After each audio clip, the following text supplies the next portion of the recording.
Vamos a reanudar, estamos grabando ya. Y pues bueno, como ven, nosotros hemos venido construyendo el mundo de la economía, ¿no? Y entonces lo primero que hicimos fue definirla, ver de qué estaba compuesta, luego hablamos del mercado, cómo el mercado se, se, se comporta para lograr una cierta condición de equilibrio, y vimos también cómo esa condición de equilibrio puede cambiar dependiendo de ciertas características de la oferta y la demanda, que fue lo que vimos con las elasticidades, ¿no? Y más o menos ahí nos quedamos. Y ahora lo que vamos a hacer es continuar en esta caracterización del mercado, pero vamos a trabajar desde una cosa que a mí me parece que es importantísima, que es el asunto de la eficiencia y la equidad. La eficiencia en la manera en que se reparten los recursos y las implicaciones que eso tiene en términos de equidad, ¿no? Aquí yo tengo que hacer una aclaración fuerte, y es que tenemos el libro que es la guía, pero sepan ustedes que no estamos como muy de acuerdo con el libro, particularmente en estas condiciones de eficiencia, porque el libro plantea que la eficiencia se manifiesta como una característica del libre mercado prácticamente. Y eso nosotros ya lo hemos visto, ¿no? Y no funciona así tan bien. Entonces, bueno, nada, ni modo. Tenemos que verlo porque es importante. Hay mucha gente que sí piensa así, y la idea es que tengamos el conocimiento de por qué este pensamiento está.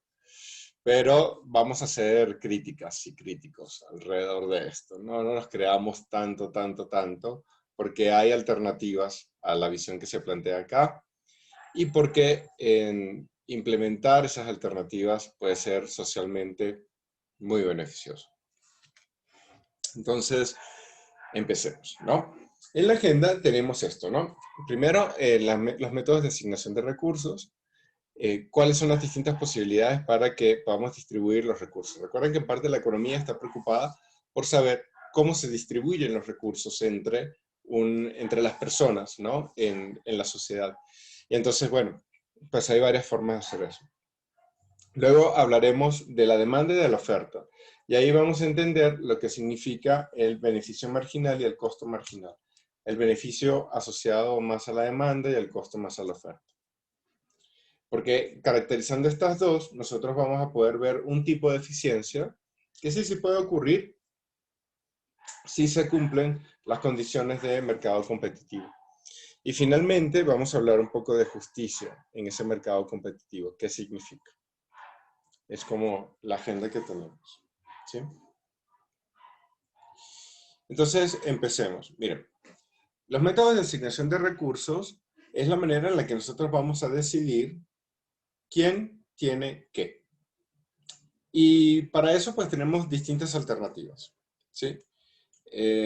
Las alternativas, en parte, son las que están listadas acá, que son como las alternativas más comunes, las que más vamos a encontrar fácilmente. Pero sí podemos pensar que hay distintas alternativas. Incluso podríamos seguir trabajando alrededor de las que están acá y decir que, pues, podemos plantear otras, ¿no? Pero bueno, discutamos estas que están aquí presentes y que nos plantea el libro. Una asignación de recursos es eso. Yo decido quién se queda con qué. Y para tomar esa decisión, yo puedo utilizar distintos mecanismos. Y aquí se ven algunos de ellos. En la economía de libre mercado se defiende mucho que sea el precio lo que va a determinar quién tiene qué. Tal que, si tú lo puedes pagar, entonces lo obtienes. Y si no lo puedes pagar, pues no. Y ese precio de mercado se considera así, no porque, digamos, porque ese precio sea como algo que está dado, ni necesariamente como un criterio de exclusión o inclusión, sino porque el precio para el mercado es un mecanismo de información, es un vínculo. Es este espacio de negociación entre lo que quiere la oferta o sea, lo que la oferta quiere poner en el mercado y lo que la demanda está dispuesta a tomar de ese mercado. Y entonces de ahí es que se determina el precio. ¿Se acuerdan que el precio sale de esta intersección de oferta-demanda? Y como esa intersección se considera que es positiva, que es buena, entonces el precio en sí mismo tiene esas características de bondad. De bondad en el sentido que pues considera tanto a quien vende como a quien compra. Y consigue un espacio en el que ambas partes se ponen de acuerdo. Y como es un acuerdo, como es un consenso, entonces se considera bueno. Tal que quien pueda pagar es porque, bueno, también está tomando en consideración a quien pueda producir, ¿no? Y quien pueda vender. Y viceversa, quien pueda vender también está tomando en consideración a quien pueda pagar. Entonces, el precio se configura como un espacio del resultado de una interacción, una suerte de negociación que no se reconoce, pero que sí se da entre quien vende y quien compra. Y por tanto, se considera como una forma eficiente, saludable, de distribuir quién puede tener qué. Y bueno,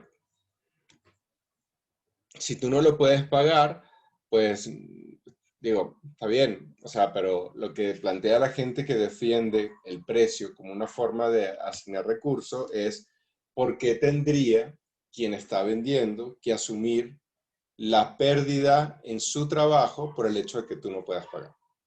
Entonces, si te dan una cosa que tú no puedes pagar, es en detrimento de la otra persona que lo produjo. Y eso no es justo.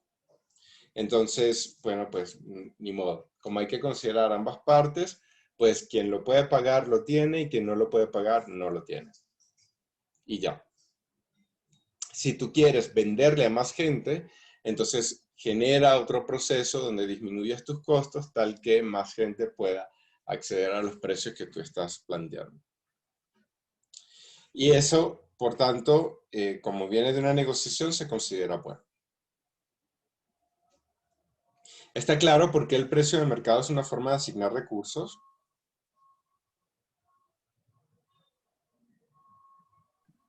Sí, profe. Sí, profesor.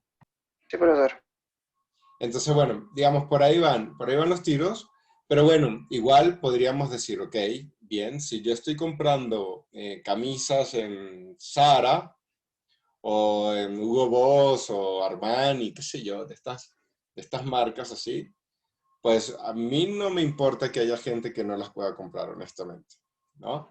Y ahí, pues, yo no tendría problema con que fuese el mercado. Y bueno, quien tenga 40,000 pesos para gastárselo en una camisa, pues que los gaste. Y ya, o sea, digo, si le sobra y ahí los tiene, pues que se compre su camisa. No tengo ningún problema con eso. Mi problema es cuando el precio de mercado se usa, por ejemplo, para las medicinas. Ahí ya yo sí tengo un problema, porque ¿qué pasa con quien no pueda pagar una medicina? ¿Es justo que quien no pueda pagar una medicina no se le asigne ese recurso? No, pues no, Es no es justo. justo. Y depende. Y entonces quien hace medicinas lo tiene que hacer siempre de forma como caritativa, como una donación, porque esas personas también tienen que comer, ¿no? Sí, Entonces, exacto. ¿es justo pedirles a quien produce medicina que las venda todas gratis o que las regale? No, pues no. Tampoco. Tampoco. Y entonces, bueno, ahí es donde vienen los problemas, ¿no? De dónde participa el mercado y dónde no debería participar el mercado o dónde socialmente es deseable que hayan al menos otros mecanismos, ¿no? Y ahí, por ejemplo, aquí sigue estando mal visto y en muchos países también, ¿no? El asunto de las empresas públicas. Pero yo estoy seguro de que la situación aquí sería distinta si la empresa pública que antes producía vacunas en México todavía estuviese produciendo. Entonces ahí hay que ver, por ejemplo, qué cosas sí podríamos pensar que pueden pasar por estos mecanismos de mercado y qué cosas no, aunque sean recursos, aunque requieran bienes, ¿no? Y eso debería ser una decisión social. Y bajo esa decisión social, pues se reconoce que efectivamente hay otras formas de asignar recursos que no todas pasan por este asunto del mercado. Está el mando, y el mando es a la fuerza, es porque sí. Y entonces yo digo desde mi jerarquía, ¿quién va a recibir qué? Para eso yo tengo que estar pues legitimado, si soy yo o si fuese una mujer legitimada, para ejercer esa jerarquía. Y desde ahí poder distribuir. Pero entonces, ahí viene la siguiente pregunta. Sí, tiene que ser una persona con poder, con jerarquía. ¿Cómo se obtiene el poder? ¿No? Hay distintas formas de poder. Hay poder político, hay poder económico, hay poder social. También hay poder militar que tiene un correlato con la última, que es la fuerza. Pero supongamos que tenemos distintas formas de mando. El mando puede servir mucho para organizar. Y los liderazgos son necesarios porque los liderazgos solucionan problemas, ¿no? Imagínense que no hubiese ningún tipo de liderazgo y cada quien pudiera hacer exactamente pues lo que considera. Y no hubiese alguien que ayudara a coordinar. En ese caso, pues había mucho caos, ¿no? Pero al mismo tiempo, si pensamos en una posición dictatorial, es justo que sea una única persona quien decida quién va a tener qué.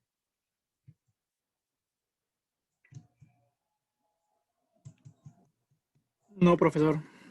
Pues Sí. no, porque sería raro que todo se definiera a la, pues sí, a la voz de una sola persona. Como no habría muchos, pues sí, muchos puntos de vista, mucha forma de poder atacar ciertos problemas. Ok, y entonces, por ejemplo, si es por mando, que yo digo, desde mi posición, yo ordeno que todo el mundo tenga medicinas. ¿Eso es bueno o malo? Es Pues es que yo una creo que tiene ley. que ver mucho con el contexto en el que se maneja, ¿no? ¿Mm? Bueno para quien las recibe, pero malo para quien las produce, supongo. ¿Qué dice Andrea, por ejemplo? Sí, justo lo mismo que Gonzalo. Es bueno pues para las personas que no tienen la posibilidad de adquirirlo como otra persona, pero es malo para quien lo produce, porque eso también haría que bajara pues lo que él recibe a cambio de dar la medicina. Claro, ¿y por qué tiene que ser necesario? O sea, eso es cierto si estoy en una condición de mercado, pero ¿y si la empresa es pública y la financiamos todo a través de los impuestos, por ejemplo, para que luego se generen estos servicios de redistribución, tal cual como se hacen con servicios de salud?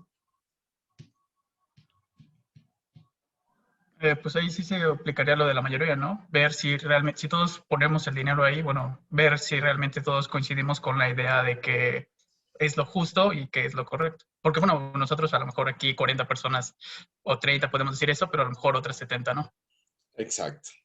Entonces no es fácil. Este asunto de quién tiene qué no es fácil, porque los precios de mercado pues no siempre llevan condiciones justas. El mando tampoco, pero a veces el mando es necesario. Y el mercado también, porque plantea incentivos para hacer las cosas de forma más eficientes, mejores, ¿no?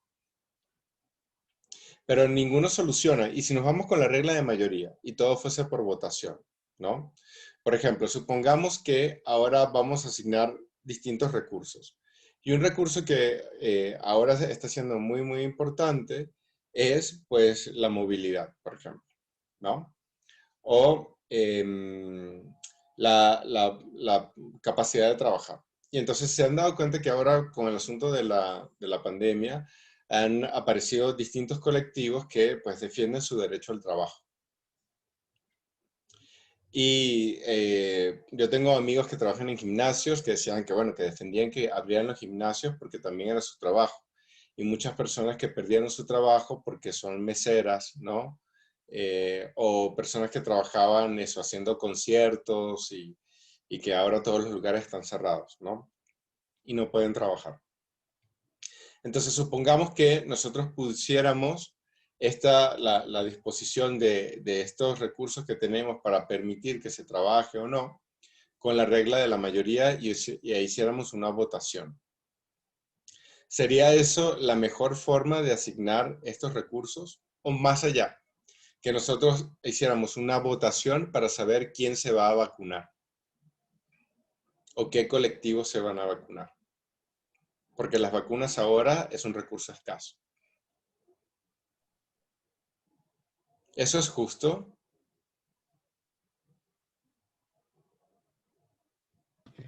Pues no, porque hay existe, al igual que con el mando, pues existe un cierto sesgo, ¿no? Porque, como lo menciona usted, o sea, tomando otra vez el ejemplo de quién se vacuna, ¿no? Pues también depende mucho de la densidad de población, porque igual y en una de esas, pues sí hay gente buena, ¿no? Que dice, no, pues como debería de ser, ¿no? Los doctores y los abuelitos, como fue ahorita el caso, primero, ¿no? Pero ellos primero. Pero pues hay gente que pues no va a decir eso, ¿no? No, primero nosotros, primero ¿cómo se dice? La población económicamente activa, ¿no? Para ya regresar y todo. Ujú. O sea, lo ven desde un punto de vista económico y no desde el punto de vista ético, ¿no? Y pues yo siento que no daría buenos resultados eso de una votación. No en la Entonces, mayoría de las ocasiones. ok, pero igual votamos, ¿eh?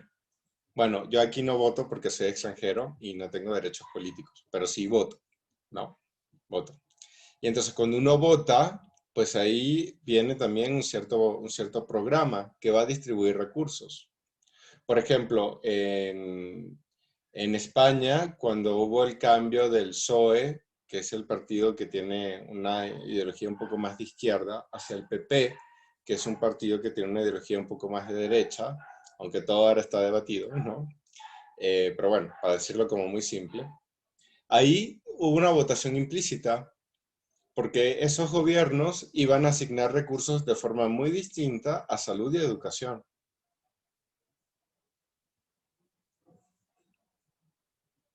¿Y eso es justo?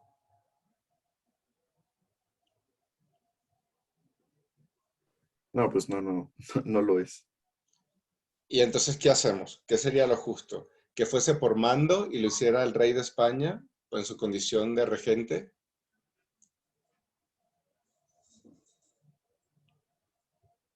Porque si la mayoría o la votación por mayoría me lleva a estos conflictos, donde al final también se terminan, y buena parte del problema en España y en Italia fue que cerraron varios hospitales en el 2008 porque los consideraron que eran un gasto extra innecesario.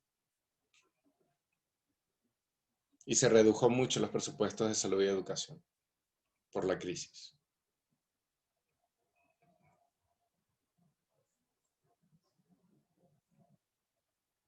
Entonces, bueno, el precio de mercado tiene injusticias, el mando tiene injusticias, la mayoría tiene injusticias, ¿no?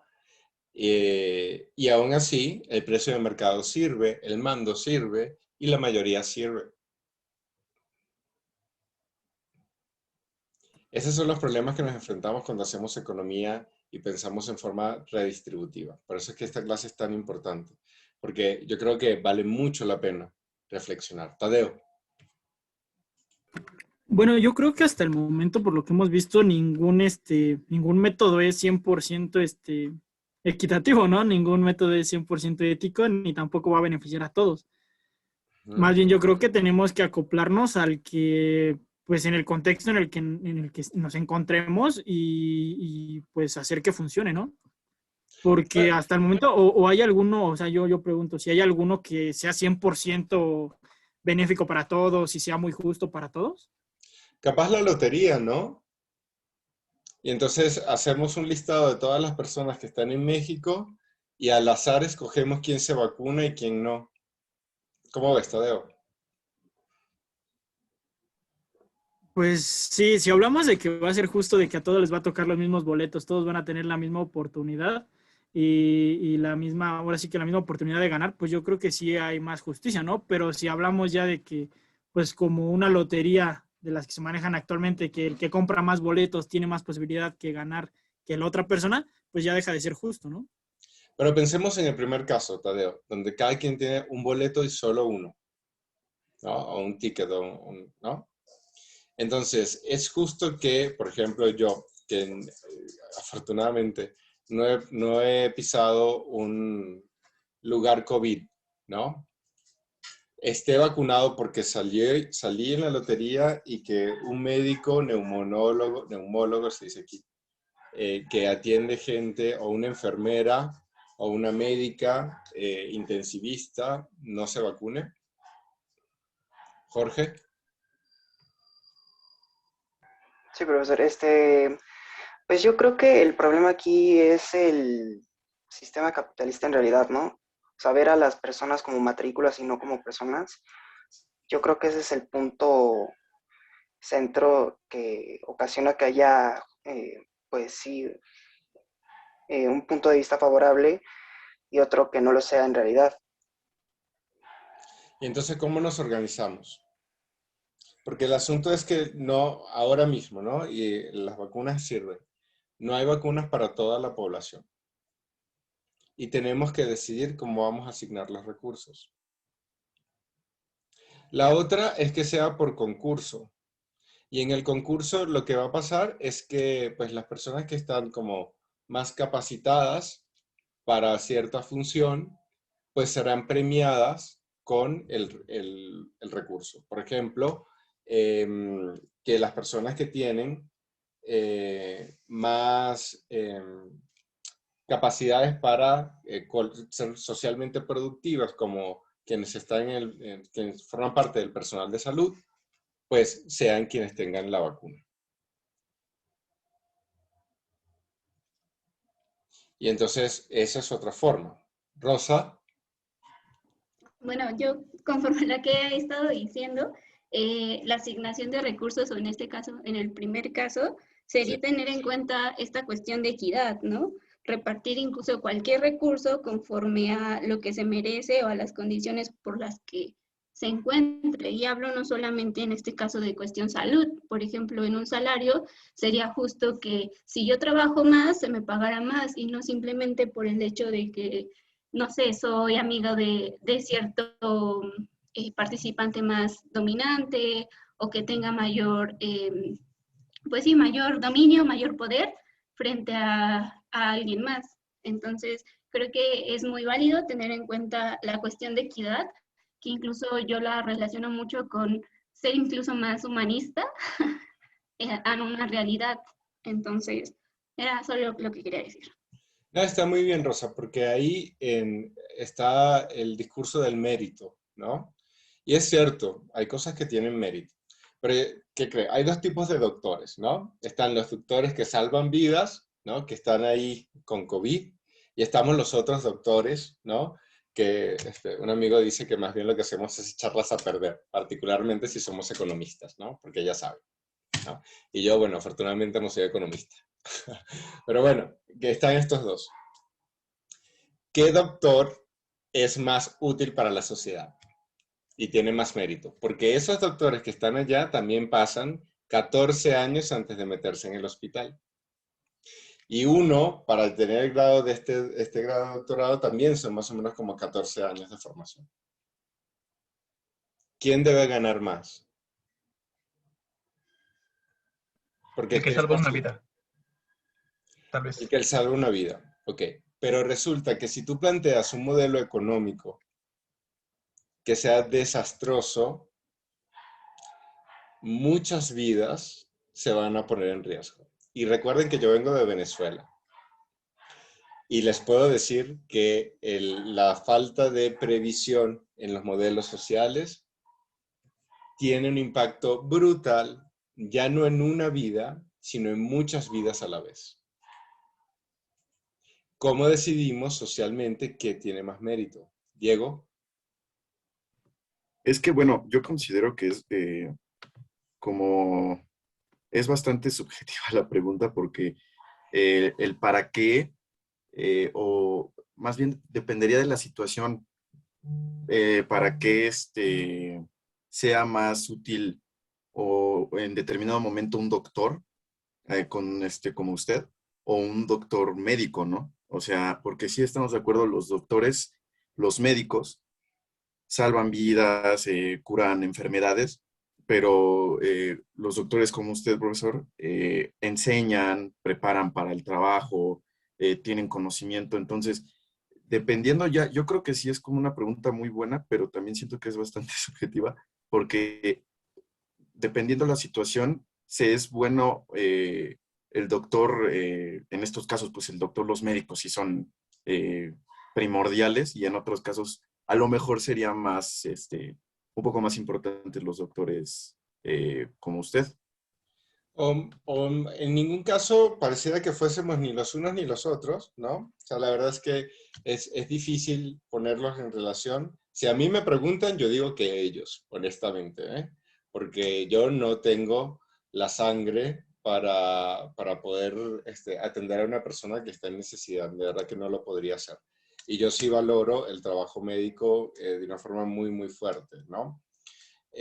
Bueno, pero igual, he estado en contacto con varias personas que están en el campo médico y lo que nos dicen es, sí, está bien, pero es que toda esa planificación que ustedes tienen a nosotros nos sobrepasa y si tuviésemos que gestionar las cosas, todo sería un desastre.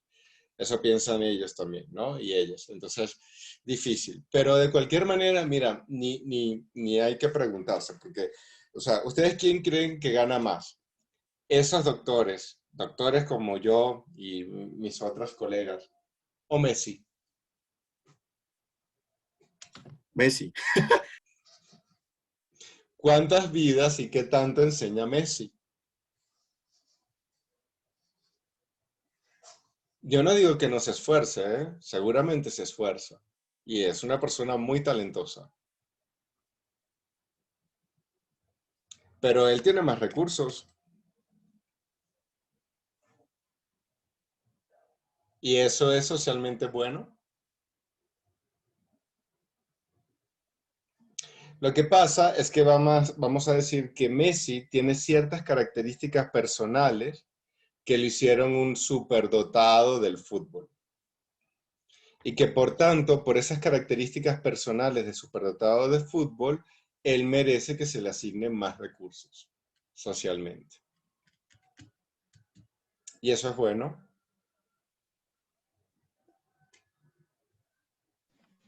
Bueno, socialmente tal vez no, porque es mucho para una persona, pero genera poco socialmente.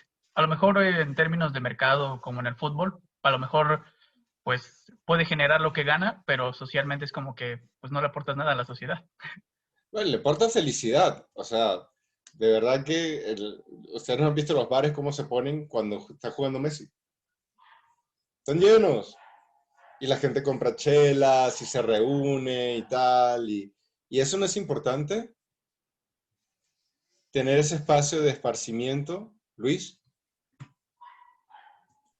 Oye, profe, y una pregunta, bueno, usted que ya vivió en España, ¿no? Y todo esto, un jugador que gana de esa magnitud, obviamente no genera, bueno, sí y no genera bien, porque sí genera en la sociedad, o en este caso al Estado, porque, por ejemplo, un estadio lo llena, y el estadio pues da recursos al Estado, en cierta forma, y el Estado da recursos a la sociedad. Y pues también lo que gana, tengo entendido que los impuestos en España son del 50%, ¿no? No para el fútbol. ¿Es para el fútbol? No.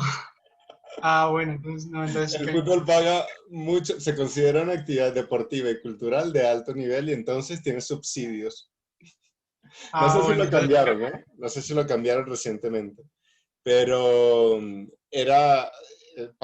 hubo un momento en el que pagaba más una obra de teatro que un partido de fútbol porcentualmente.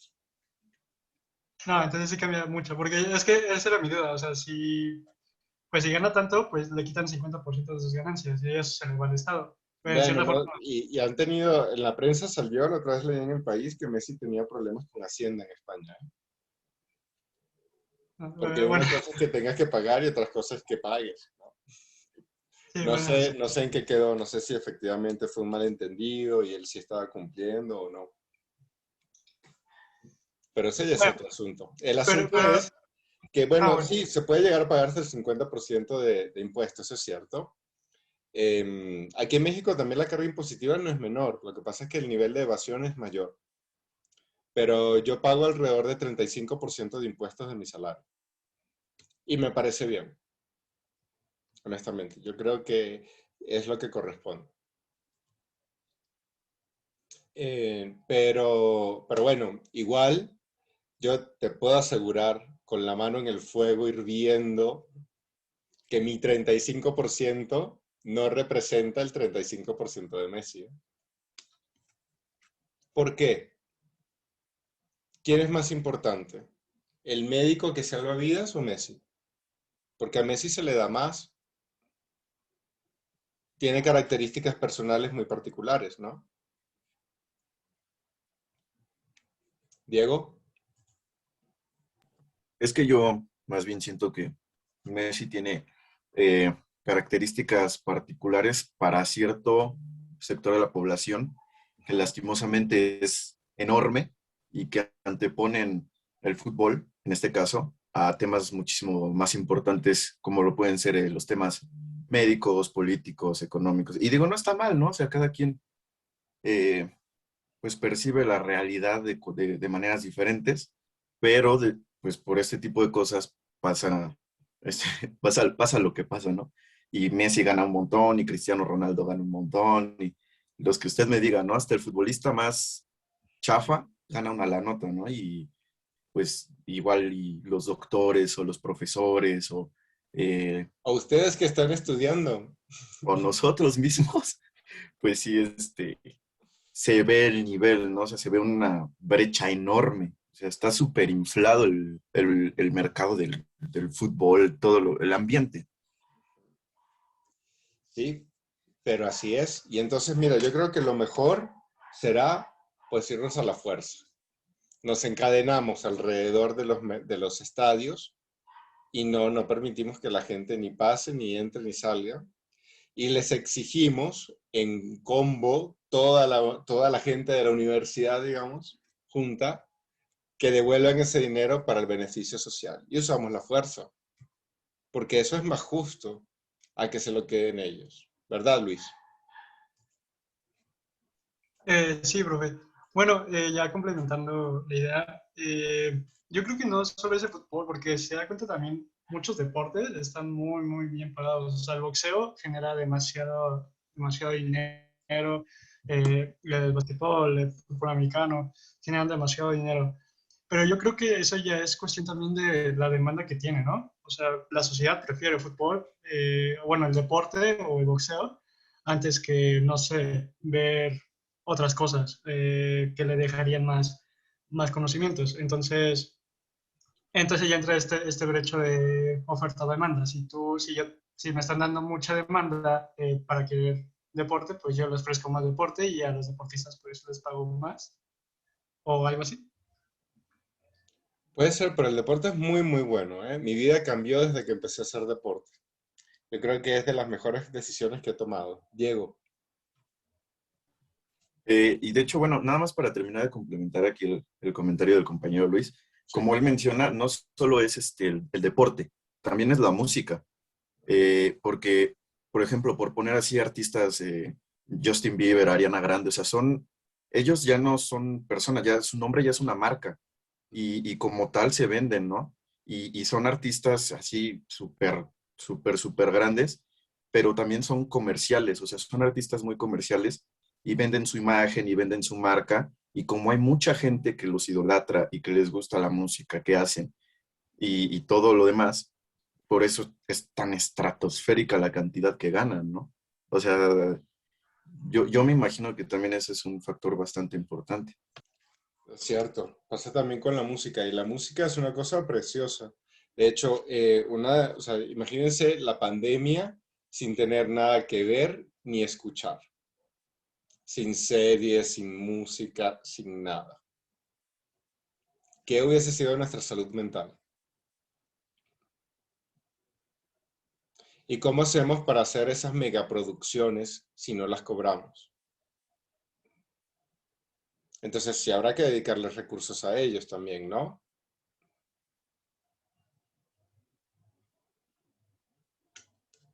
Entonces, ¿cómo hacemos para asignar los recursos que sea de forma socialmente justa y eficiente? Porque no nos gustó ninguna. Diego, ¿Cómo? Perdón, profesor, es que no lo entendí muy bien. está bien. Se me salió el acento venezolano, eso pasa con cierta frecuencia. Mira, ¿cómo hacemos para asignar recursos? Porque resulta que ninguna de las que revisamos nos gustó. Pues más bien yo, es bien complicado, porque, por ejemplo, aquí en México, pues ha pasado que, por ejemplo, lo que pasó con el metro, ¿no? El choque no el choque, más bien el derrumbe del metro, ¿no?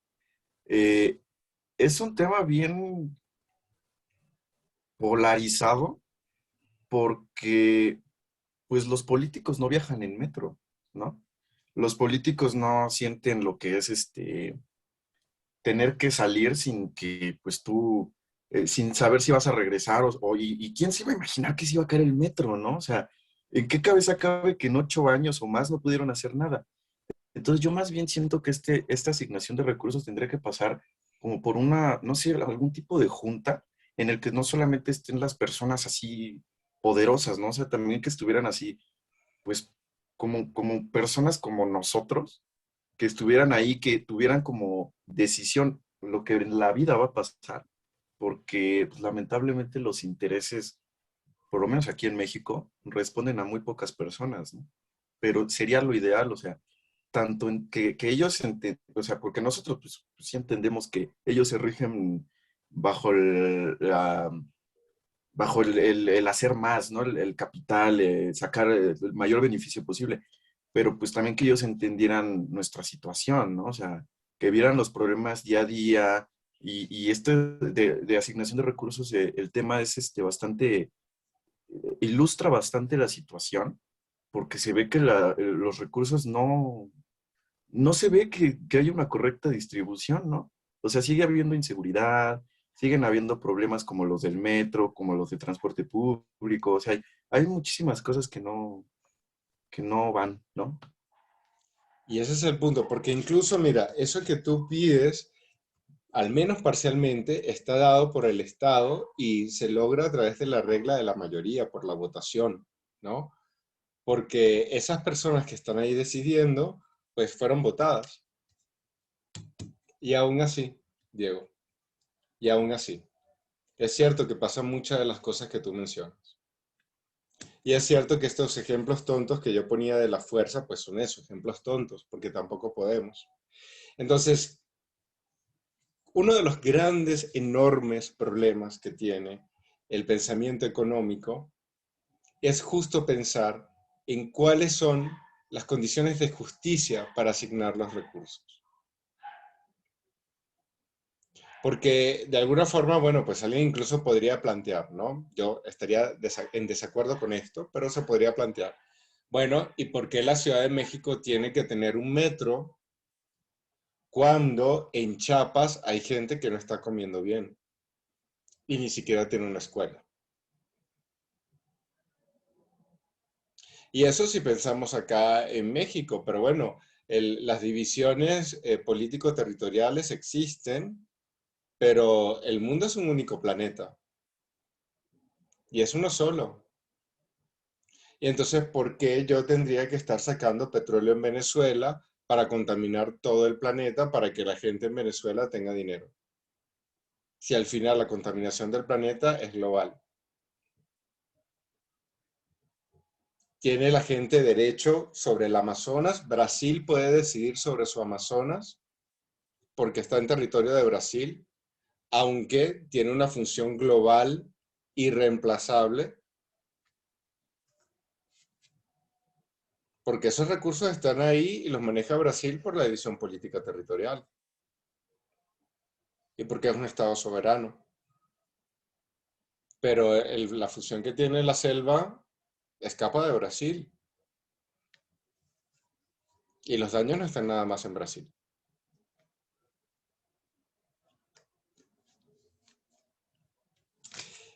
Es un temazo, saber cómo vamos a distribuir lo que tenemos.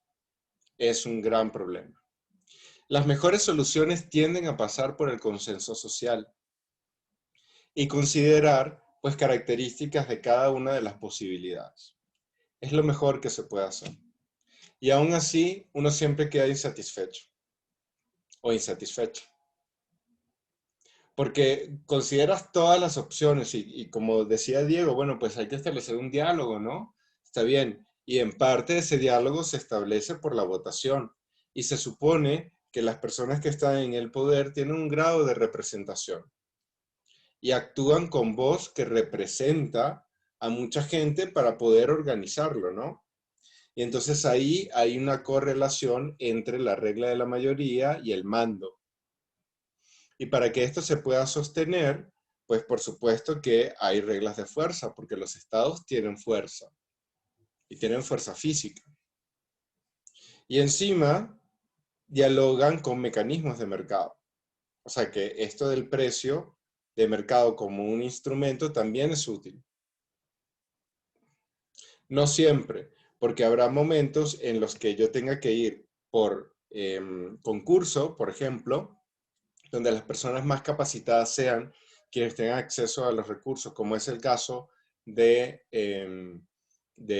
quienes son personal de salud, o por ciertas características personales, bien sea porque son excepcionales, como en el caso de Messi, o bien sea porque están en condición vulnerables, como las abuelitas y los abuelitos, ¿no? Que merecen la vacuna antes porque son personas de mucho riesgo. Entonces, en general lo que tenemos es una interacción entre los distintos métodos de asignación de recursos. Y no son fáciles. No son fáciles porque si uno, a poco que uno se decante con uno, pues comienzan a aparecer todos los problemas y de alguna forma la necesidad de que estén los otros. Y la única manera de lograr que esto esté balanceado es a través de un consenso social y, tal como decía Diego, de la participación de todas las personas en esa toma de decisiones. Pero no es fácil porque median mecanismos de poder.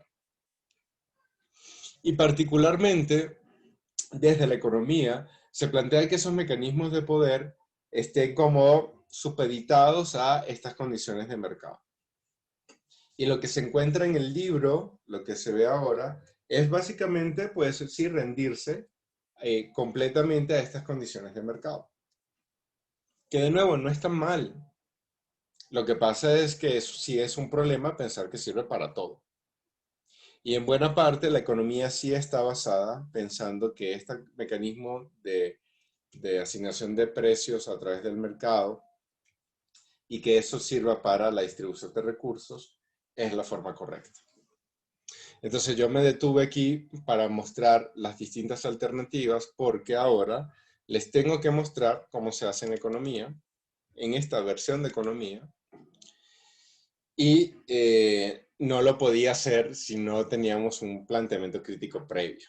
Y por eso fue que me detuve tanto, ¿no? En economía neoclásica se plantea que esta es la forma. Y yo en particular estoy en desacuerdo. Y aún así quiero que la conozcamos, que la entendamos, que la discutamos, porque es muy importante saber cómo se piensa en general desde la mayor parte de la gente que hace análisis económicos, porque van a tener en buena parte este modelo presente, con modificaciones, con consideraciones, todo lo que ustedes quieran, pero sí va a haber algo de este modelo. Entonces es importante que conozcamos qué dice este modelo, ¿no? Empecemos por el asunto de la demanda. Lo que plantea la gente que es más adepta a esta visión es que cuando los recursos se usan en las formas que la gente valora más, entonces ese recurso se asigna de forma eficiente. Y que por tanto hay una relación entre el precio y el valor, ¿no? Aunque no sean lo mismo. Valor es lo que obtenemos y precio es lo que pagamos. Entonces, para esta gente, quienes, cuando se da esta condición de que yo puedo pagar por obtener un valor, entonces estoy en una condición buena, sana, de eficiencia. Entonces, bueno, claro, esto yo lo puedo ver en una cosa muy simple, como puede ser la central de abasto que hablábamos antes. Y entonces, bueno, a ver, si la mayoría de la gente le gustan las naranjas y a poca gente le gustan las manzanas, pues está bien que las naranjas estén un poquito más caras, porque la gente va a estar dispuesta a pagar esa naranja en lugar de la manzana, que no les gusta tanto. Entonces, bueno, ahí hay una muy buena correlación, ¿no? Yo puedo pagar las naranjas, no importa que estén más caras, no compro manzanas, no me dan tanta satisfacción, no tienen tanto valor para mí, y entonces estoy en una buena situación. Sí valoro mis naranjas, perdón, no valoro las manzanas. Ahí está bien. Pero ¿qué pasa si estamos hablando de un tratamiento de quimioterapia para el cáncer cuando se acabaron todos los seguros? ¿Eso tiene mucho valor o poco valor para una persona enferma? Mucho valor. ¿Y se puede pagar? Pues si es muy alto, tendríamos que ver el contexto de la persona. Exacto. Depende, ¿no? Eso es lo que dice Gonzalo con eso. Depende. Vámonos al caso trágico. No se puede pagar. Yo quisiera pagarlo. Me da mucho valor, pero no puedo. ¿Eso es eficiente? Pues no, para nada por el resultado. Ahí está. Entonces, pero el proceso sí sería eficiente. Y justo ahí es donde luego vamos a terminar esto hablando de esa diferenciación entre la justicia que está por el resultado, como decía Gonzalo, y la justicia que está por el proceso, por la manera en que yo llego a ese resultado. Pero bueno, si estoy con las naranjas y las manzanas, yo no tengo ningún problema, ¿eh? Lo mismo si fuese las camisas, no sé, eso, Armani o Hugo Boss. Bueno, pues, sí, a la que le des tú más valores, apágate y ya está. O vas y te compras una camisa, no sé, en otro lugar y ya está. La compras en el tianguis de segunda mano y no hay ningún problema. Y entonces ya está, ¿no? Pero aquí no, desde la economía de mercado se plantea esta relación, esta correlación entre lo que pagas y lo que vale. Y eso es complicado, pero incluso yo he estado en discusiones donde la gente ha planteado que las medicinas no deberían tener un valor de acuerdo al costo que tuviste que pagar para producirlas, sino al beneficio que te pueden traer. Entonces, si es un beneficio muy alto, deberías pagarlas muy caras. Y si es un beneficio muy bajo, pues muy baratas, independientemente de lo que te costó producir esa medicina. Eso es un problemón, porque imagínense el valor que tiene la penicilina o el valor que puede tener una vacuna. Es enorme. ¿Qué significa entonces? ¿Que yo para eso tendría que pagar mucho? Ahí les dejo. Entonces, claro, esto cuando lo vemos desde el punto de vista individual, pues nos pega más duro, ¿no? Pero en buena parte lo que dicen quienes proponen esta visión es que el asunto no es únicamente individual, también está de mercado. Bueno, mira, si capaz ni modo, el asunto eres tú. Tú no lo puedes pagar. Y bueno, ¿qué hacemos? Así es la vida. Pero hay un montón de gente que sí lo puede pagar. Entonces, ¿por qué tengo yo que orientar todo un sistema económico por ti? Si más bien lo puedo hacer por la gran mayoría. Y entonces yo paso de esta consideración de la demanda individual a una demanda que es más de mercado. Donde ya no estoy viendo lo que sucede para una persona, sino para todas las personas. Entonces, supongamos que todas las personas sí pueden pagar sus tratamientos de quimioterapia. ¿Por qué tendría yo que regalártelo a ti si todo el mundo sí lo puede pagar? ¿O por qué tendría yo que crear todo un sistema paralelo siendo 120 millones de personas en este país porque una no lo puede pagar? ¿Eso es eficiente? ¿Que 120 millones de personas se supediten a que una no lo puede pagar? Entonces, por eso yo necesito ver esta relación entre la demanda individual y la demanda de mercado. ¿Ok? Claro, es una cosa muy trágica cuando nosotros hablamos de las medicinas, ¿no? Que también están en relaciones de mercado. Pero es mucho más relajada si hablamos de nuevo de las camisas. Porque en las camisas pues hay opciones y quien no quiere comprar la camisa Hugo Boss de 20,000 pesos, pues va al tianguis y la compra en 50 y ya está. El problema es pensar que esto puede servir para cualquier cosa. Ese es el asunto.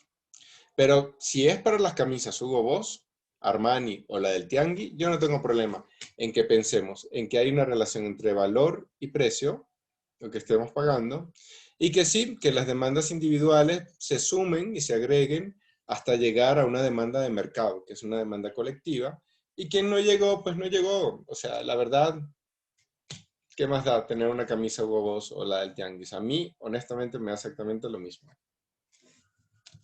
Hay gente que sí le importa, pero bueno, a mí me da exactamente lo mismo. Yo no compraría una camisa de 20,000 pesos. Me parece una tontería, yo. Pero bueno, entonces mi demanda individual es esta, y si el mercado, pues sí, hay gente que se quiere gastar 20,000 pesos en su camisa, que se las gaste. Sin problema. Sin problema porque esto, miren como se ve acá, pues me permite hacer una planificación de forma más abierta, ¿no? Aquí las demandas individuales se agregan sumando simplemente. Yo voy viendo cuánto es lo que yo puedo pagar y lo que otras personas pueden pagar. Por ejemplo, miren, Elisa tiene más lana que Nicolás. ¿Por qué sé yo eso? Porque si estamos hablando de pizzas, por ejemplo, Elisa puede pagar 10 pizzas a $2, ¿no? Voy a anotar. Por rebanada. Elisa puede pagar 10 pizzas a $2. Pero Nicolás no. Nicolás puede pagar 10 pizzas únicamente a $1. Entonces, bueno, si las pizzas están a $2, Nicolás no va a comer, ¿eh? Pizza, al menos comerá otra cosa, espero. Pero pizza no. Aún así, hay un mercado, hay gente como Elisa que sí las podría pagar. Y hay gente como Nicolás, pues que no las podría pagar. Entonces, yo, si veo el mercado total, podría pensar en que yo podría sumar estas demandas para entender, pues bueno, cuáles son todas las posibilidades. Y quien sí pueda pagar, que las pague, y quien no pueda pagar, que no las pague. De nuevo, si son pizzas, si hay más comida, o si son camisas Hugo Boss o Armani, sin ningún problema. Podemos seguir algo como esto, ¿no? Y entonces lo que hacemos es ir viendo. Bueno, a 2.50 nadie, ni Nicolás ni Elisa. Entonces aquí hay un 0. Pero a $2 sí se pueden comprar 10 rebanadas al mes, que son estas. Y estas, ¿quién las compra? Elisa. Bien, ya yo sé que si las vendo a $2, gente como Elisa o Elisa me va a poder comprar. Luego, a $1.50, aquí Elisa me puede comprar 20 y Nicolás todavía no puede comprar. Bueno, muy bien. Entonces, a $1.50, cuando lo agrego, solamente puedo vender 20 rebanadas. Cuando aparece la pizza de $1, Elisa me puede comprar 30. Pero ya aquí Nicolás me puede comprar 10. Entonces, a $1, yo puedo venderle 30 rebanadas al mes a Elisa y 10 rebanadas a Nicolás. Por tanto, puedo vender 40. Y si cuestan 0.50, le puedo vender 20 rebanadas a Nicolás y le puedo vender 40 rebanadas a Elisa. Entonces puedo vender 60 rebanadas a este precio de 0.50. Y así lo voy sumando. Entonces yo puedo ir combinando para darme cuenta de cuál es todo el espectro del mercado. Hay un espectro donde Nicolás no participa. Por ejemplo, de aquí en adelante solamente está Elisa. Y de aquí está en adelante está Elisa más Nico. Ahí están esos dos. Y entonces sí, si es así no tengo problema, ¿no? Los voy sumando, voy viendo quién puede pagar y creo mis curvas. El problema es cuando esto no son pizzas ni camisas, ¿no? pero esa discusión aquí no se da. ¿Está claro cómo se agregan las demandas individuales a la demanda de mercado? Sí, de acuerdo, profesor. Ok, Sí, profesor. buenísimo. Ok. Entonces, bueno, aquí nosotros podemos introducir un concepto que es muy importante, que es el concepto de excedente. Excedente es todo lo que tú obtienes más allá de lo que estarías esperando, ¿no? Y eso está dado por, aquí en economía al menos, por el precio de venta o el precio al que tú estás comprando versus lo que tú estarías dispuesto a comprar. Por ejemplo, supongamos que las pizzas se venden a $1 por rebanada. A $1 por rebanada pueden comprar tanto Nicolás como Elisa. Tanto Nicolás, que es más pobre, como Elisa, que tiene más lana. Y entonces, si el precio es $1 por rebanada, Elisa, cuando compre, siempre la va a comprar $1, porque ese es el precio que se fija. Pero recordemos que ella, por 10 rebanadas, estaba dispuesta a pagar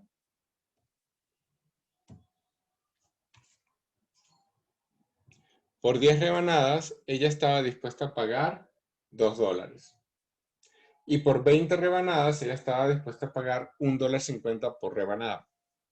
Nicolás, por 10 rebanadas, estaba dispuesta a pagar $1, es cierto. Pero por 5 estaba dispuesta a pagar $1.25, ¿no? Si lo ponemos acá. Entonces, a ese precio de $1 les conviene mucho, tanto a Elisa como a Nicolás. A ambos les conviene. Porque al menos hasta la rebanada número 30, ellos estaban dispuestos a pagar más de $1 por cada rebanada. Y sin embargo, están pagando $1. Por eso es que nosotros hablamos de un excedente, porque ellos podrían estar pagando cualquiera de los precios que están sobre su curva de demanda, como marco acá, pero al final están pagando únicamente el precio de $1. Y todo lo que está acá no lo están pagando. Y eso que está aquí, que ahora yo estoy rayando en rojo, esta área, es lo que vamos a llamar el excedente del consumidor. Y es todo lo que está. Ellos como que se están ahorrando. Hubiesen estado dispuestos a pagarlo, pero no lo están pagando ahora.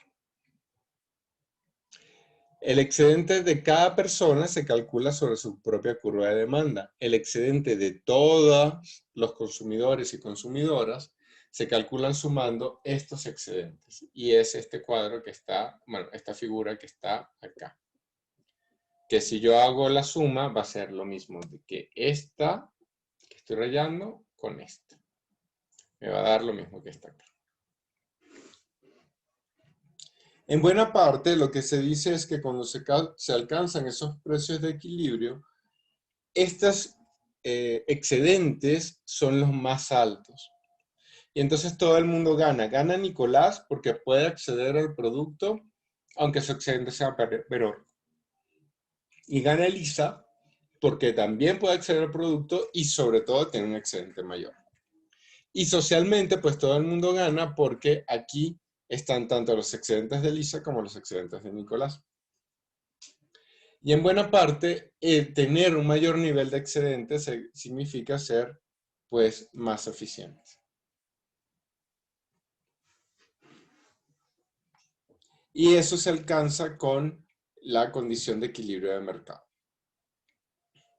Por eso el equilibrio de mercado es bueno, porque me genera excedentes. ¿Cómo ven? ¿Es clara esta parte? Sí, profesor. Sí, profesor. Ok.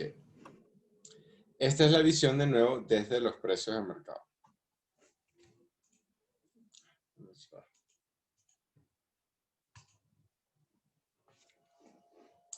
Eso porque yo estaba hablando de el beneficio marginal, lo que yo estaba obteniendo. Pero también podría hablarlo desde la oferta. Y en la oferta el asunto es distinto, ¿no? Pero equivalente, en el sentido que pues las empresas van a preferir obtener un beneficio económico cuando reciben un mayor nivel de ingreso de lo que les costó, ¿no? Cuando te costó 5 y lo vendes a 10, pues claro que tienes ahí un beneficio, ¿no? Entonces, así como el precio era lo que yo estaba dispuesto a pagar por obtener un valor, el costo viene siendo de alguna forma el equivalente para el caso de la oferta. Y es también aquello a lo que yo renuncié para poder generar ese producto o servicio. Y entonces voy a recibir el precio equivalente al menos, porque si no voy a estar en problemas. Las empresas, cuando definen su oferta, lo que van a ver es justamente esos costos. Y van a pensar siempre, bueno, si yo sigo produciendo una unidad más, si mi costo marginal es este, ¿hay alguien que esté dispuesto o dispuesta a pagarme ese costo que al menos me permita cubrirlo? Eso es lo que se preguntan las empresas. Porque si hay alguien que les cubre esos costos, pues les conviene estar ahí. Pero ¿y si no? Si nadie le cubre ese costo, van a seguir gastando dinero, invirtiendo tiempo y esfuerzo, recursos, para no generar nada finalmente tangible. Y ahí vamos a tener un problema. Porque bueno, voy a entrar en números rojos. No todas las empresas van a entrar, ¿no? Eso va a depender de tu capacidad individual, que es distinta a la del mercado, pero que se construye de forma análoga a como lo hacíamos con la demanda, ¿no? Entonces, yo voy a poder ofertar de manera individual dependiendo de mis propios costos en mi empresa. Pero eso no significa que todas las empresas tengan los mismos costos y que por tanto todas puedan ofertar igual que yo. Habrán empresas que tienen costos menores y habrán empresas que tienen costos mucho mayores. Y entonces, pues, habrá un abanico de posibilidades. Pero lo que vamos a hacer es intentar entender cómo se comporta estas características de mercado sumando estas ofertas individuales, de forma de nuevo análoga a como lo hacía con la demanda.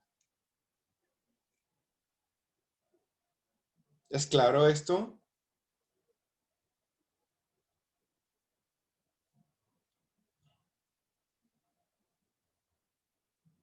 ¿Sí? ¿No? ¿Más o menos? ¿Tienen alguna duda? No, profesor, ninguna. Ok. Y entonces aquí ya yo no estoy desde el lado de la oferta, de la demanda, sino desde la oferta, ¿no? Entonces aquí me va a preguntar quién puede ofrecer qué. Y esto depende de los costos que estén al interior de cada empresa. Es ahí donde voy a ver yo las diferencias. Entonces, por ejemplo, aquí yo tengo los costos de Max y de Mario, que ambas personas pues hacen pizzas, ¿no? Y entonces resulta que el Max es más eficiente, porque Max puede hacer 50 pizzas a $10. Pero Mario no. Mario para hacer 50 pizzas gasta $15. Entonces, durante las primeras pizzas, pues aquí, en este espacio, cuando yo veo todo lo que hay disponible, pues Mario no participa, porque Mario no puede hacer 10 pizzas en un costo menor a $10. Pero Max sí lo puede hacer, lo veo de acá. Entonces, esta primera parte corresponde únicamente a Max. Ya luego entra en una fase donde tanto Max como Mario pueden comenzar a producir, que es a partir de este lugar, de aquí en adelante. A partir de aquí en adelante. Y entonces también a partir de aquí en adelante, lo que sucede es que ahí voy a tener la suma de lo que puede hacer Max con lo que puede hacer Mario. Y por tanto, para el mercado lo que voy a tener es la disposición de ambas cosas. Al principio no, solamente está Max, que es el más eficiente, pero ya después de un cierto umbral se incorpora Mario. Y entonces están ambos, ¿no? Y así es muy análogo a cómo construíamos la curva de demanda del mercado, sumando todas las demandas individuales.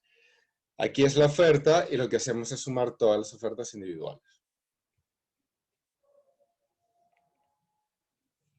Pero es el mismo proceso. ¿Es claro? Sí, profe. Sí, profe. Buenísimo. Bueno. Ok. De nuevo, análogo a lo que sucedía con el precio de $1 de cada rebanada, aquí, bueno, no es exactamente el mismo correlato, ¿no? Porque una rebanada de una pizza casi siempre tiene, pues, 8 rebanadas, ¿no? Y si las rebanadas cuestan $1, debería costar $8 la pizza. Pero bueno, supongamos que esta es una pizza con 15 rebanadas, ¿no? Son chiquiticas las rebanadas, ¿eh? Y entonces, bueno, ahí la pizza completa cuesta $15 y cada rebanada 1. Entonces ahí es donde está el correlato, digamos. Pero bueno, yo voy a vender la pizza a $15. ¿Qué pasa? Si yo soy Max y soy muy eficiente, yo estaba dispuesto a vender 50 pizzas en $10, ¿no? Yo estaba dispuesto a hacer esto. Pero resulta que me la están comprando más caro, me la están comprando a $15 por pizza. Entonces yo estoy obteniendo un beneficio. Lo mismo pasaba cuando estaba acá. Ese beneficio que yo obtengo es este cuadrito azul, que ahora yo estoy pintando de rojo, y es lo que también se conoce como un excedente, pero es el excedente del productor. Porque el precio de venta está por encima del costo al cual yo estoy produciendo. Y eso me genera a mí una ganancia. Y entonces sucede cuando el precio excede al costo marginal y se calcula de forma individual, pero también, así como yo antes sumaba estos excedentes para la demanda, también los puedo sumar acá para la oferta. Y me quedan estos. Entonces, pues siendo así, yo también puedo tener un excedente del productor. Y también los productores, las productoras pueden salir ganando de estas relaciones de mercado.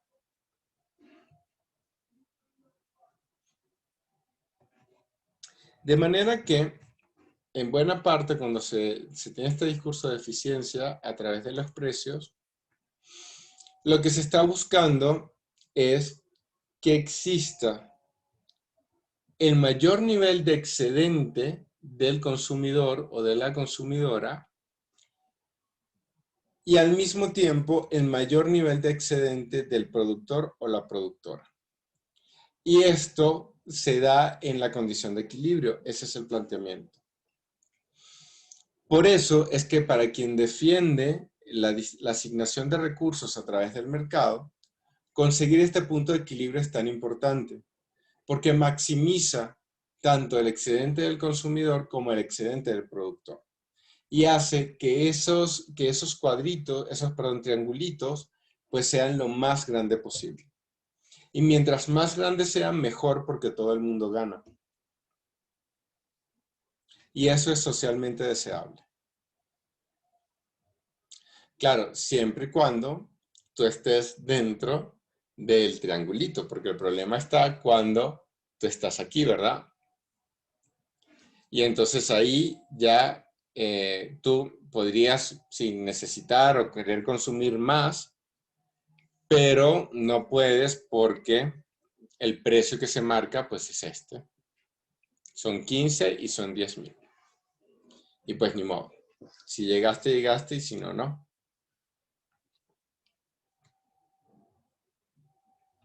Otra forma de ver esto es pensarlo desde el beneficio marginal social y el beneficio marginal colectivo. El beneficio marginal social es eso que yo obtengo cuando hago esta relación entre la oferta y la demanda.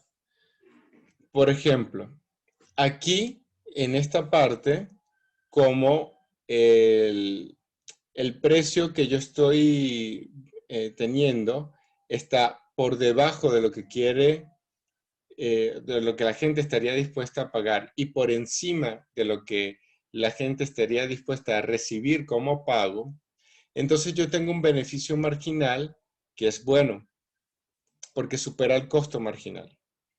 Y aquí, donde estoy en la situación contraria, donde quien está produciendo quisiera que le pagaran más y quien está demandando quisiera que le cobraran menos, pues ahí lo que sucede es que tengo un costo marginal que es superior al beneficio marginal. Y la condición límite es esta, que es el punto de equilibrio, donde ambas cosas son iguales. Costos y beneficios son iguales. Pero ya yo he ganado toda esa excedencia del beneficio marginal social. Y por tanto, ahí me conviene. Después de ahí, de aquí en adelante, ya no, porque el costo marginal pues es mayor. Y entonces, desde esta visión, es bueno asignar a través del precio de mercado, porque se maximizan estos excedentes. Y si esos excedentes se maximizan, pues todo el mundo está más feliz, ¿no? ¿Sí o no? Pues sí, así como lo pinta, pues es todo política que es así. Menos quien no puede pagar, o quien no puede ser parte del mercado. ¿No? Porque quien no puede ser parte del mercado no está ni feliz ni feliz, simplemente no está. Y de nuevo, ¿ustedes creen que yo soy parte del mercado de Ferrari? ¿No? Pues claro que sí, yo sí tengo lana. ¿Por qué no? ¿Quieres cara de pobre o qué? ¡Oh! No, no soy parte, ¿eh? No. Y la verdad, sobre todo porque no me interesa. Pero menos mal que no me interesa porque tampoco podría. ¿No? Entonces, no, no soy parte del mercado de Ferrari. Y eso es, como ven, ningún problema para mí. Me da absolutamente lo mismo, ¿eh? Absolutamente lo mismo. Eso para mí no es de interés. Ahora, ¿qué pasaría si tuviese que comprar la vacuna COVID y no la pudiera pagar?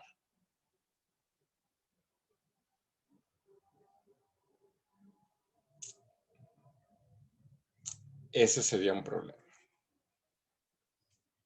Eso sí sería un problema. Y hay muchas cosas que están en relaciones de mercado y ahí tenemos que discutirlo.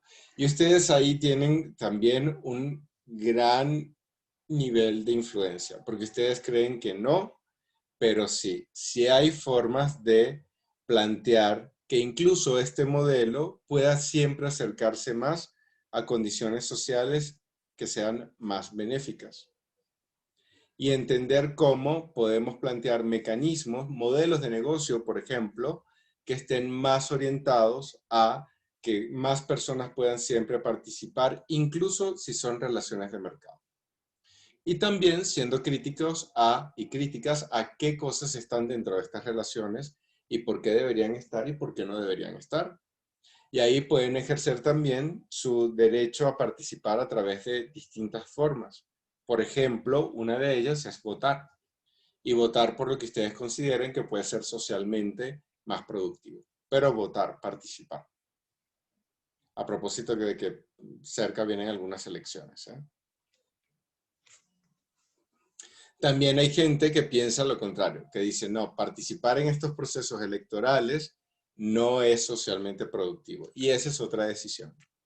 Entonces, bueno, digo, es una discusión amplia, no está cerrada, ¿no? Pero de cualquier manera, incluso no participar es una forma de participación. Por omisión. El asunto es que podamos decidir. y no utilizar un único criterio, porque ya vimos cuál es el problema de utilizar un único criterio.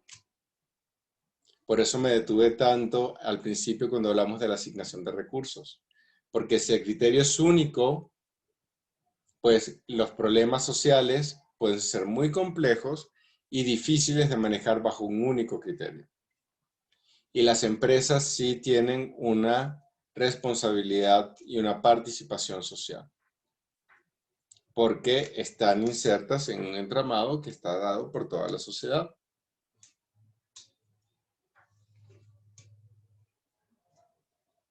¿Cómo ven?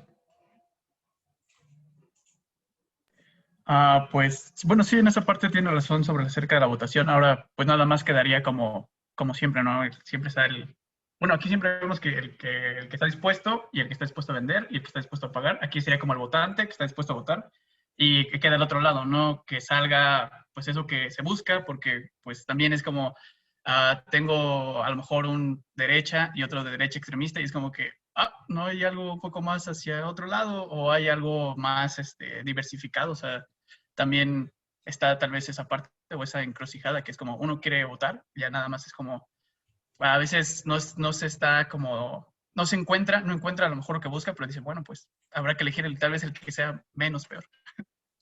Eso pasa, pero afortunadamente, Gonzalo, no es bajo esta lógica, ¿eh? O no debería serlo. Hay gente que sí que experimenta con esta lógica de mercado para muchos procesos, también para los procesos electorales. Y en parte esto de que siempre se ha planteado del chantaje, de la compra de votos y tal, responde a visiones que pueden estar cercanas a esto. Y yo lo considero particularmente muy lamentable, porque preferiría que los procesos de decisiones sociales no estuviesen enmarcados en procesos como estos. Aun cuando no tengo ningún problema de que estos procesos existan para las camisas Hugo Boss, para los Ferraris, para las naranjas o las manzanas.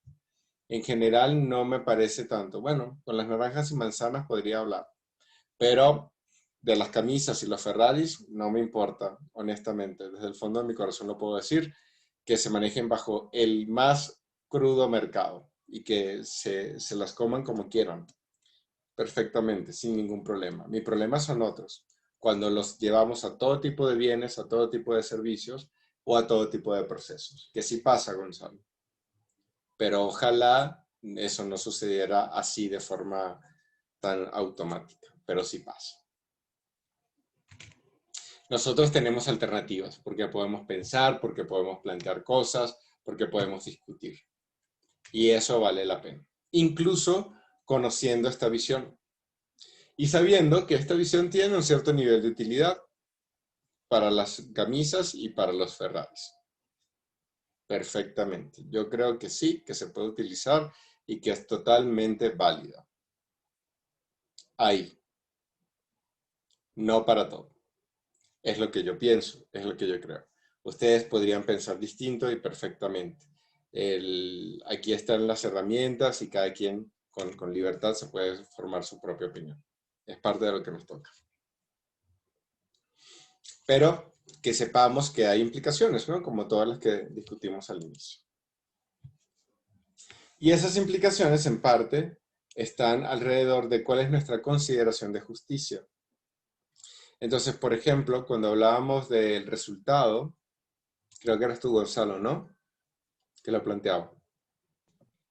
Sí, la parte cuando hablaba de las medicinas. Exactamente. Entonces, por ejemplo, para Gonzalo no es justo porque el resultado no es justo. Entonces, independientemente de cuál sea el proceso, porque para hacer medicinas hay que invertir en investigación y desarrollo, hay que tener máquinas, hay que comprarlas, esas máquinas, bueno, y si las cosas no te salen bien, ¿quién te las paga? Hay un riesgo, ¿no? Ese riesgo es tu tiempo, tu esfuerzo, la seguridad, la estabilidad de tu familia o la propia, si no tienes, en fin, ¿no? Pero bueno, el resultado al final de que una persona que necesita quimioterapia y no la tiene, sea considerado injusto, es parte de un criterio, de una forma de justicia, que es esto, ¿no? Y al mismo tiempo, pues pensamos, a ver, si yo tengo que regalar todas las medicinas que produzco ¿qué incentivo tengo yo para seguirlas produciendo? Porque no estoy obteniendo ni siquiera para comer o para comprar mis propias medicinas, que capaz no son las mismas que yo estoy produciendo, pero que igual necesito. Entonces, ¿eso es eficiente y justo? ¿Ahí están todos los incentivos o no? Porque tengo otra alternativa. Y la alternativa es a través de las reglas. Bueno, pues yo a todo el mundo le doy las mismas oportunidades para que todo el mundo pueda comprarse sus medicinas. Y si tú no trabajas es porque eres una floja o un flojo, no te gusta hacer nada y entonces no mereces tener nada. Porque la regla es justa, todo el mundo parte desde el mismo lugar. Y yo como Estado, por ejemplo, me enfoco en darte igualdad de oportunidades para que puedas producir y tener todo lo que pues, quieras tener o puedas tener de acuerdo a tu nivel de esfuerzo. Y ahí ya no me fijo en si tienes la medicina o no, sino en si te di las oportunidades para que tuvieses la medicina o no. Ahí el asunto es, ¿todos partimos desde la misma, con igualdad de oportunidades? ¿Cómo podemos hacer para generar igualdad de oportunidades?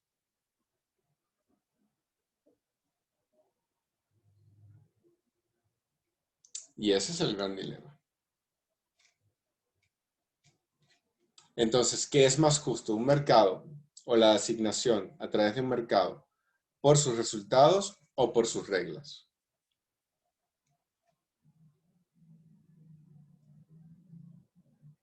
¿Qué es más justo?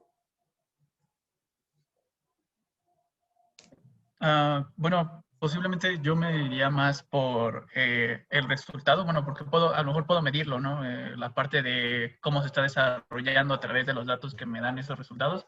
Y creo que las reglas, pues sería como que, ¿sabe? Sería como que no sé cómo podría medir una regla, ¿no? Y también qué tan flexible puede ser, ¿no? Ok. Andrea. Yo creo que depende del mercado, ¿no? ¿Cómo así? Explícate, Andrea. Pues yo me refiero un poco a justo los ejemplos que usted está poniendo de las medicinas y una ropa de marca. Yo creo que la justicia viene dependiendo del mercado. No creo que se pueda decir lo mismo que sea justo o la misma forma de dar los recursos en a uno decir como la medicina. Exactamente. Y entonces, bueno, claro, porque ambas cosas, dependiendo de la situación en la que está, puede ser más justo el resultado, puede ser más justo la regla. También por los costos de medición, como decía Gonzalo. Pero bueno, los resultados a veces también pueden ser muy difíciles de medir, ¿no? Porque si el resultado es que tengas un buen estado de salud. ¿Y eso qué es? ¿Y hasta dónde llega? ¿Y cómo yo caracterizo ese resultado? Bueno, no. Entonces, como ese resultado también es muy difícil de medir, bueno, que tengas acceso a todos los servicios de salud. Y capaz, medir el acceso es más fácil que medir el hecho de cuál es tu salud individual. Y entonces podría aplicarlo en ambos sentidos. Difícil, siempre esto es difícil porque la justicia pues requiere sobre todo consenso social. Y bueno, de ese pequeño tema es que versa la sesión de hoy. ¿Cómo ven? Pues, estuvo bueno, al menos estuvo interesante que nos plantee dilemas. Bueno, al menos las clases en línea siempre son como muy lineales y así. Y pues, desde acá con diapositivas, preguntando, incomodando, la verdad es que se pone padre, al menos en lo personal. A mí también me divierte, confieso. Pero es que en parte el problema que tiene la economía es que es un poco acrítica. Y entonces plantea las cosas, porque viene con un montón de mates, ¿eh? A mí me encantan las matemáticas. Entonces, buenísimo, chévere. Yo no tengo ningún problema con leer estos gráficos y muchas cosas de economía. Y sí lo tengo porque mi problema no son las mates, pero luego, ¿y cómo pensamos esto en función social? ¿Y qué implicaciones esto tiene para la gente? Y ustedes están estudiando administración y van a tomar decisiones importantes sobre las empresas, ¿eh? muy, muy importante sobre las empresas, y al final las empresas participan en procesos económicos que terminan decantándose por decidir quién tiene qué. Y entonces la participación individual de ustedes dentro de esas empresas tiene un impacto enorme, enorme, enorme. Y por eso a mí me interesa tanto discutirlo y sí, plantearles dilemas. Porque ustedes pueden terminar trabajando en una farmacéutica. O pueden terminar trabajando haciendo reglas para instituciones del gobierno que permitan generar condiciones más justas, ¿o no? Y ahí ustedes van a tener una responsabilidad. O van a poder decir, bueno, ¿cuál es mi estrategia fiscal? Para ver si redistribuyo o no redistribuyo. ¿Voy a evadir impuestos? Porque la evasión fiscal en México es dura. Y ojalá fuese únicamente en México. En muchos lugares, la evasión fiscal es dura. Y eso termina implicando quién puede comer y quién no, quién puede acceder a servicios de salud y quién no, quién puede acceder a educación y quién no. Porque esos recursos que se quedan de forma privada, porque no se da a través de las políticas fiscales redistributivas, pues al final no llega al resto de la gente y se acumulan en pocas personas. Y eso se genera desde la empresa. Yo le he preguntado a gente que estudió contaduría si tienen clases de ética, ¿no? Porque claro, digo, hay muchos problemas y no es responsabilidad únicamente de la gente que estudió contaduría. Pero bueno, si hay evasión fiscal, pues habrá gente que estudió contaduría que la promueve, ¿no? O que al menos la acepta. No sé si son 10 o 15 millones, pero habrá alguna persona, ¿no? Y habrá gente que estudia administración que le parece que tener un sistema contable donde se evaden impuestos está bien para la empresa, ¿no? No sé si serán 10 o 15 millones, pero habrá gente así, ¿no? Porque si no, ¿cómo se explica? Sí, bueno, también llega, bueno, la otra parte, al menos escuchando, se dice, bueno, es como la típica excusa de no pago mis impuestos porque el gobierno se lo roba. Entonces, como que, bueno, o sea, es echarle la culpa al otro, pero pues también tienes una culpa, ¿no? Entonces, pues también es como esa parte de yo no lo hago, pero para que no se lo roben, o sea, de quedárselos ellos, de robárselos ellos, o sea, me los quedo yo, pues es como una forma como de mitigar el problema, ¿no? Es como que, ah, bueno. Es cierto, pero entonces es también decir, Gonzalo, que yo no pago impuestos y los evado porque ellos son corruptos o corruptas. ¿Y qué crees? ¿En qué posición te dejo? También otro villano. Tan corruptos o corruptas, o al menos en un nivel de corrupción que te relaciona con esas otras personas, ¿no? Y entonces ahí quiénes somos ellos o ellas y quiénes somos nosotras o nosotros. Ahí es donde la cosa se pone interesante, ¿no? Sí. Ya. Y eso es lo que da para reflexionar. Digo, yo entiendo, y cómo no ver en los niveles de corrupción que hay en México y en América Latina y en el mundo, ¿eh? Porque esto es en todos lados. O sea, mucha gente habla de que las grandes empresas petroleras y tal, que vienen con tecnologías y esto, ¿no? Y los gobiernos malos que son corruptos y venden sus contratos. Sí, ya va, espérate. Pero esa corrupción alguien la tiene que pagar. Entonces, tan corrupto será la empresa como el gobierno, porque si no, son copartícipes, ¿no? Este es un baile de a dos. Y en parte también, pues, la gente que va de impuestos, ¿no? Porque está bien, no se los pagan, no, se los roban, ¿no? Pero bueno, también no sabríamos qué sucedería si todo el mundo implicadas en el pago de impuestos, pues también pidieran la correspondencia a ese esfuerzo. Sí, y aparte, bueno, al menos ya, como usted lo plantea, también llega esa parte de lo ilógico que es como, bueno, si te molesta una parte de que se robe esa parte del impuesto, pues es como que, y tú no eres ciudadano de aquí, no deberías preocuparte por eso, bro. Ese es el asunto. Y por eso es que está bien, nosotros podemos pensar también, o sea, yo no tengo condición de mártir y no la promuevo ni la, digamos, ni la exalto, ¿no? De nuevo, a mí me encanta este trabajo y si me pagaran 300 pesos al mes, yo no lo haría, por más que me encante, porque no tengo condición de mártir. Entonces, no tengo ningún problema con pensar en la integridad individual y creo que el respeto a cada persona, a su integridad y a sus capacidades es muy necesario. Pero justamente creo que ese respeto a esa integridad individual es una interconexión con el resto de las personas. Y que lo que nos toca hacer es buscar esos equilibrios. Entonces sí, hay que buscar formas en las que uno pueda estar bien y la sociedad pueda estar bien. No es un dilema, necesariamente.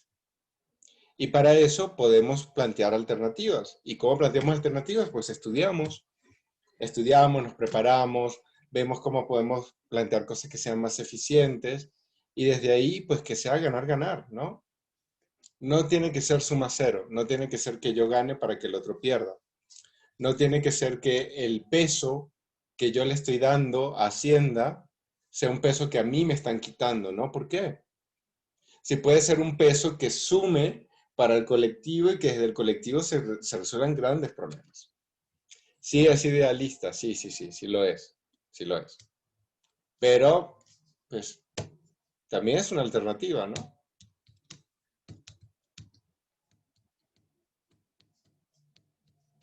¿No? ¿No?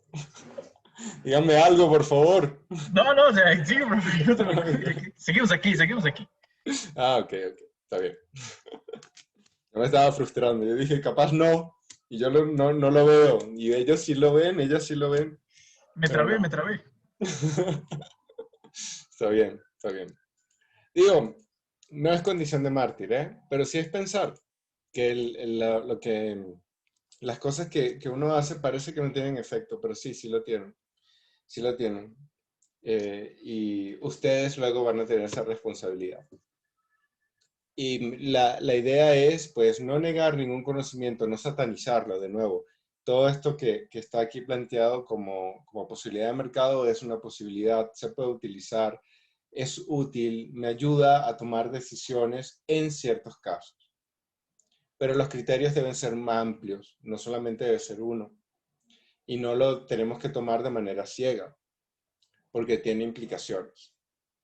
Y porque al final hay otros mecanismos de asignación de recursos y cuando me roban en la calle porque una persona no tuvo acceso a educación tal que le permitiera tener un oficio, y entonces sí hay gente que es víctima del sistema o de las fallas del sistema, al final lo termina pagando uno, ¿no? Entonces yo, para ponerlo en términos simplísimos y simplistas, preferiría pagar impuestos y no tener a nadie que me esté robando en la calle. Porque a veces, pues, el robo es simplemente una reasignación de un recurso a través de la fuerza. Y ya vimos que eso también es posible.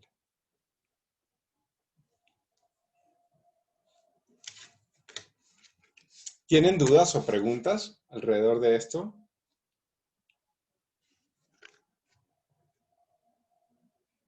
No, profe, creo que no. No, profesor, ninguna. Buenísimo. Ahí estamos. Esa es la idea. Voy a revisar el Google Classroom para ver qué onda, qué está pasando. Denme chance máximo esta mañana. Yo espero que ya tengan sus calificaciones. Me apena mucho porque voy, o sea, digamos, ya es tarde para que no las tengan, ¿no? Déjenme ver cómo lo soluciono. Espero que ya mañana quede. Y por favor les pido que las revisen para que las podamos ajustar lo antes posible. porque no me gusta que haya pasado tanto tiempo y todavía no las tengan. Entonces yo intento ajustarlo y por favor, chéquenlas. Chéquenlas para que sea justo, para que ustedes también tengan como una buena relación con sus calificaciones y las podamos entender, ¿sí? Sí, de acuerdo, profesor.